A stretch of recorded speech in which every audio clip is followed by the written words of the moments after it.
Subscribe करा, bell आयकॉनचे button दाबा, सोबत शेअर करायला विसरू नका। संघर्ष, नेतृत्व आणि विकासाचा ध्यास जपणारे धुळे जिल्ह्यातील युवा, दमदार आणि अभ्यासू नेतृत्व पंकजभाऊ कदम यांचा काल वाढदिवसाचा सोहळा मोठ्या उत्साहात पार पडला।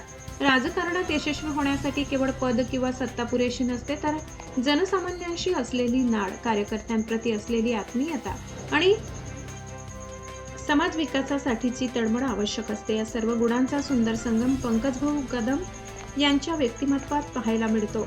भाजपचे ज्येष्ठ नेते तथा माजी मंत्री माननीय जयकुमार भाऊ रावल यांचे अत्यंत विश्वासू सहकारी म्हणून पंकजभाऊंनी आपली एक वेगळी ओळख निर्माण केली आहे। जयकुमार भाऊंच्या मार्गदर्शनातून त्यांनी खलाणे जिल्हा परिषद गटात आपल्या कार्यक्षमतेची ठळक छाप उमटवली आहे। स्वतः माजी जिल्हा परिषद सदस्य म्हणून जनतेची सेवा केल्यानंतर त्यांनी आपल्या धर्मपत्नी सौ सोनीताई पंकज कदम यांनाही एक सक्षम लोकप्रतिनिधी म्हणून घडविले।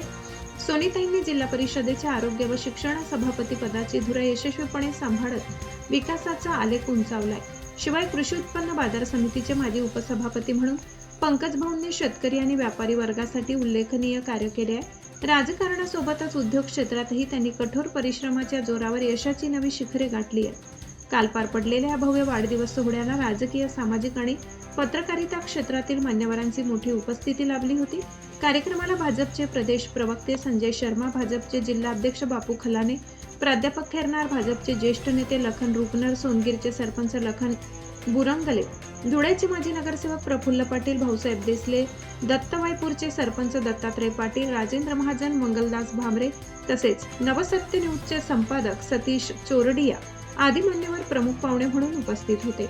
यावेळी भाजपचे प्रदेश प्रवक्ते संजय शर्मा यांनी आपले मनोगत व्यक्त करत पंकजभाऊंच्या नेतृत्वाचे कौतुक केले।